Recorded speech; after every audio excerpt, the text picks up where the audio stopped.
Hi, I'm Jeff Dial. Welcome to another edition of Footprints in American History. Today we have a special edition. We're going to be sharing a story about the Dust Bowl from a fellow YouTuber who's known as Cowboy Kent Rollins. Now, if any of you have never seen Cowboy Kent Rollins, I highly recommend him. He's a cowboy that does cast iron cooking. His wife Shannon often helps in the videos. He has a couple dogs that he loves to spoil with food when he cooks, and he always dances at the end, always has the dogs to give a tail wag of approval at the end of the videos. Always a fun time, and if you like good eating, that's a great place to go. So I wanted to tell you a little bit about it. First of all, this was the book called Faith, Family, and the Feast that I'm going to be sharing a story from about the Dust Bowl. Now, first of all, I need to explain what was the Dust Bowl, because many of you may not be familiar with the story behind the Dust Bowl days. Now, in the 1930s, we had in the prairie states, mainly Colorado, New Mexico, Texas, Oklahoma, Kansas, Nebraska. Through those areas, there was a lot of things like wheat growing. Unfortunately, the farmers were not necessarily farming properly, especially in Oklahoma. So what happened was, as a result of this, over-tilling the land and things like that, the soil, the grass was not able to really take root in the soil. So when a severe drought came in the early 1930s, that topsoil dried up. And it became very, very bad. As a result, they started having dust storms, often known as black blizzards. And you have to remember, this is during the Depression, so times were already tough as it was. And these black blizzards of dust were terrible. It coated homes with dirt, and the dust often was found as far as New York City and Washington. It was even coating ships out in the Atlantic. And it was not until the late 1930s that this drought began to let up, but because of the severe damage caused by the topsoil being blown away, it really wasn't until about the 1950s that they began to truly recover from the Dust Bowl days. Now, because it was so bad, many of these people, especially in Oklahoma, began taking a westward trek. They took the Mother Road, Route 66, to get to California. A lot of them went to the San Joaquin Valley. Now, we're talking hundreds of thousands of people that were transplanting to California. So the Californians had a lot of resentment. They called them Okies.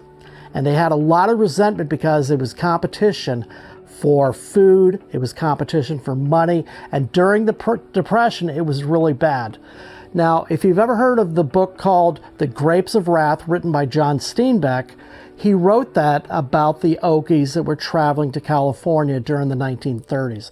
Also, if you ever get a chance, take a look, do an internet search, or if you can go to a library, look up Dorothea Lange, and she did some wonderful photography. You actually will see one or two photographs during the story when I share it that she took during the Dust Bowl, documenting the terrible times that these people went through. Now, coming up, I want to share with you Cowboy Kent Rollins' story from this book about the Dust Bowl days. Also, at the end of the video, we're going to have a special guest review this video. So stay tuned, and here is the story, The Dust of Our Fathers by Cowboy Kent Rollins.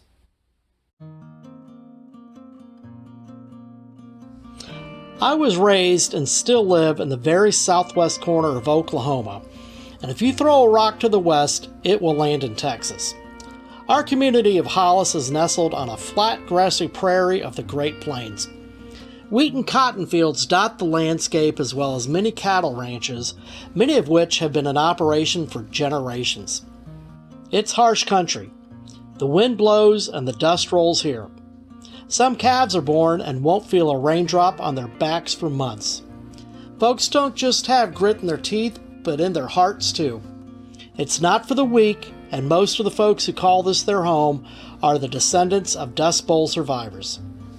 Historians claim that the Oklahoma Panhandle was the epicenter of the Dust Bowl, and as the crow flies, Hollis is about 140 miles southeast of the Panhandle. There were reports of the dirt traveling as far as New York City from the great dust storms in the 1930s, so really, our little town wasn't a far commute for the chaos to come knocking at folks' doors. My father lived through the Dust Bowl in Hollis, along with his parents and 4 siblings. When I was growing up, he would tell us kids stories about the great darkness that swept over his home and as far as the eye could see when he was a little boy. Remembering his tales now, I realize that he was not only part of the greatest generation, but the toughest one as well. I can still hear his words today. I remember the wind blowing pretty hard that first morning, which was the beginning of the dirty 30s. The sun disappeared like a storm was rolling in, but the clouds had a strange color to them. I asked Mama if it was a tornado. She seemed panicked and she called for us to come inside. The murky clouds kept building and tumbling over and over. I remember when the black wall finally hit. It was like a dark shadow laid itself over the house. Its evil breath, full of dirt, blew heavy against our door. Mama lit a coal lantern in the evening, even though it was early afternoon when the sun should have still been shining. The wind beat on the house with an eerie howl, rattling the window pane so hard I thought they would shatter. Small particles of the earth crept into every crack of the house. Mama quickly hung quilts over the windows and doors, trying to keep the dust out. The wind went on for hours, and the coal lanterns grew dim from all the dust floating around us. What we thought was just a bad storm that would last a few hours didn't leave. It stayed for 6 more years. At night, when Mama would put my twin sister and me to bed, she'd wrap our faces with a wet towel to keep us from breathing in the dust while we slept. I'd think, I can't go to sleep because I might not ever get up. In the mornings, the wind would usually be calm, but it left a calling card. Across our white bed sheets were long, thin lines of dirt 8 inches apart that had blown in through the cracks in the walls. Every few days, Pa and my older brothers would go up to the attic with a shovel to remove all the dirt to keep the ceiling from caving in. Chickens would roost in the middle of the day because of the darkness. Mailboxes were covered by sand drifts. We called it the Devil's Breath. There was no escaping it. Everyone was affected, the rich, the poor, livestock. We'd go over to the neighbors to help them remove some of their cows that had died from suffocation. Later, even more perished from starvation. Even though that dark era is decades behind us, its presence still lingers in the areas where the heavy dirt settled throughout America's heartland. It's bred into its people. There's an undying faith that tomorrow will be better. There ain't no giving up, and always look for the good. The glass is always half full, so let's keep pouring. Faith, family, and courage got those folks through the toughest of times. Like a sandblaster, the Dust Bowl removed a lot of things from this old country and her people, but it didn't get their will to survive. With a gritty force, it carved out a tougher, more determined bunch of folks.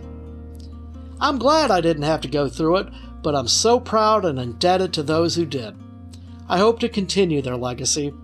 So when it hasn't rained in months and the wind kicks up the dust without ceasing, I remember how it must have been for my father and all our fathers who endured the hard times of the 30s, and I'll be thankful for the little bit of grit in my teeth and hope in my heart.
Wasn't that a wonderful story of hope? Now, I made a promise at the beginning of the video that we were going to have a special guest review the video. This is Nita. Now, I don't have a couple dogs that I was able to get tail wags to give a review on the story, so we're going to have Nita here. What was that? You want to go watch another Kent Rollins video? All right, go ahead. Stay out of the kitchen. Well, thanks for watching. Please subscribe to the channel. If you like the video, share it and ring the bell when you get a chance. Thanks so much. Have a great day. Fair winds and following seas.